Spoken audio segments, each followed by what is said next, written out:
I don't know if y'all know, but some of y'all friends is secretly recruiting y'all to be a fucking lesbian. Some of y'all friends got y'all in a lesbian boot camp training, and y'all don't even know it. I notice when women speak about good things of men, single women get online and they call them a pick me. And they be like, girl, you doing too much for that man. Couldn't be me.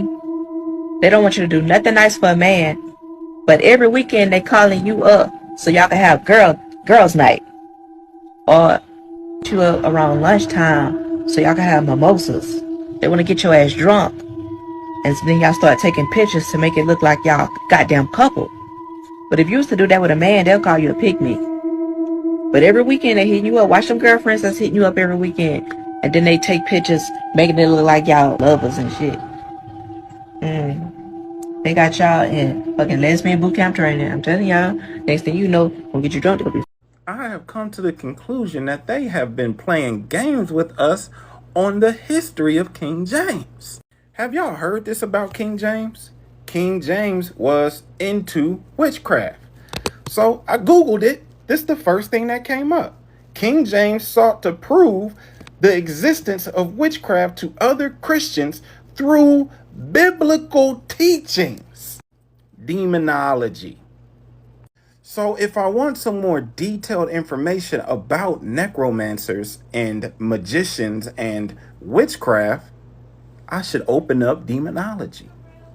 Because apparently he's using biblical teachings. Now, I've already done the videos on arguments 1 and arguments 2. We're on argument 3 right now because he's trying to convince us. He's trying to convince us that there are witches, necromancers, and such more. Listen to this. Significations and etymology of the words of magi and necromancy. The difference between necromancy and witchcraft. Those are the two topics for this chapter. Now, Christians should know this. If they don't know, then you read demonology and it gives you an in-depth definition. Let's see. The word magi in Persian tongue imports as much as to be one contemplator or interpreter of divine and heavenly sciences. This was first used with the Chaldeans. So a true magician is one who contemplates and interprets the divine or heavenly sciences. Not what you see today, making things disappear and reappear. And this word necromancy is a Greek word compound of Greek nukwork with Greek matura, which is to say the prophecy of the dead. So those who do necromancy, their skill is to receive information from the dead. The last name is given to this black unlawful science to serve themselves with dead carcasses in their divinations. So the skill is to serve themselves with an image of the dead. What difference is there betwixt this art and witchcraft?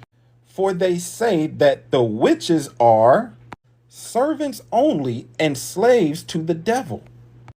But necromancers are his meisters and commanders. You would have never thought that one was different from the other.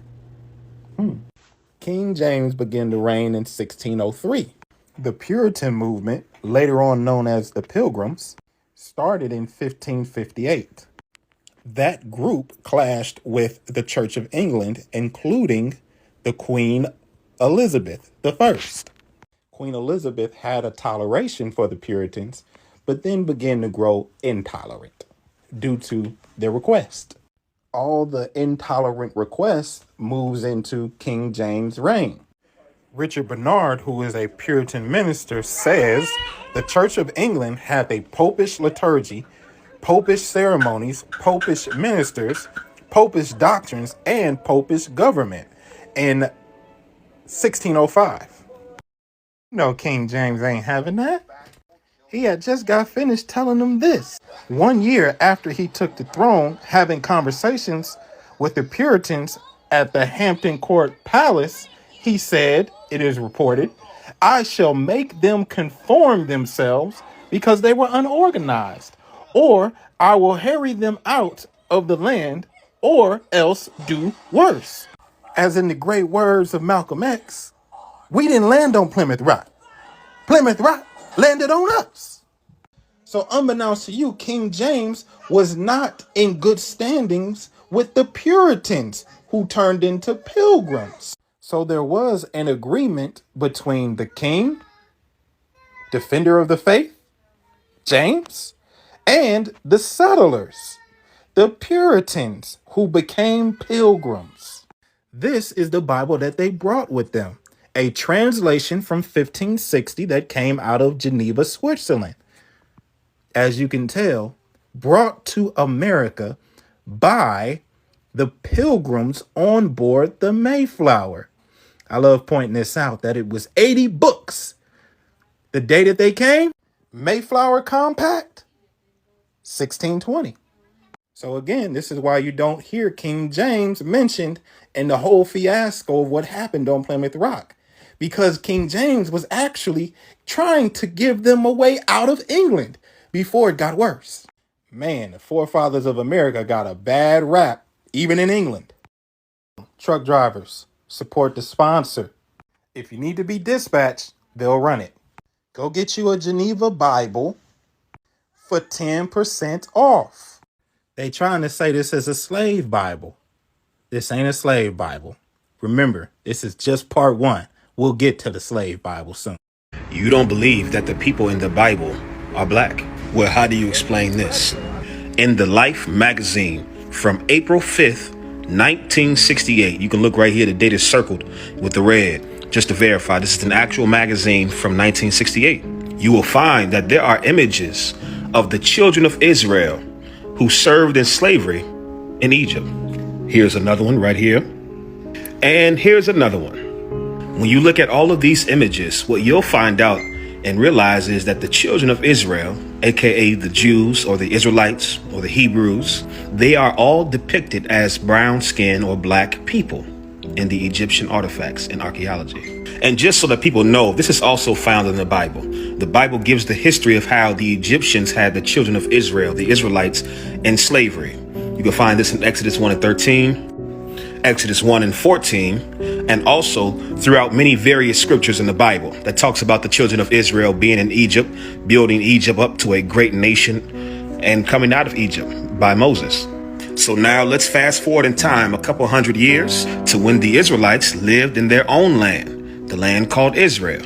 We're going to read an excerpt from this book called From Babylon to Timbuktu, A History of Ancient Black Races, including the Black Hebrews.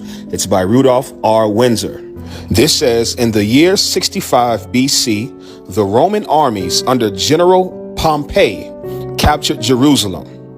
In 70 AD, General Vespasian and his son Titus put an end to the Jewish state with great slaughter. What we just read is an excerpt detailing an actual event in history where the Roman armies slaughtered and destroyed Jerusalem and its people in 70 AD, 70 years after the death of Christ. You can look this up online. It's often referred to as the Siege of Jerusalem or the Jewish Rebellion in 70 AD. The Roman Empire even created coins specifically to commemorate this event when they took over the land of Israel and destroyed the Jews.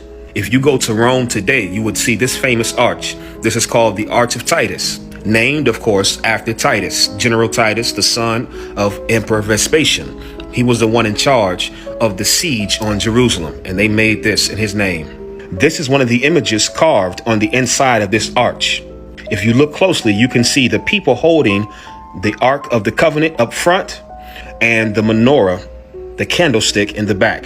They literally detailed how the Romans plundered the nation of Israel. They took all their artifacts, all of their gold, all of their riches, and they took it back to Rome.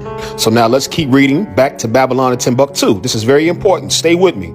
It says, during the period from Pompey to Julius, it has been estimated that over 1 million Jews fled into Africa, fleeing from Roman persecution and slavery. Over 1 million Jews fled from Jerusalem into Africa, escaping the Roman army and the Roman slaughter.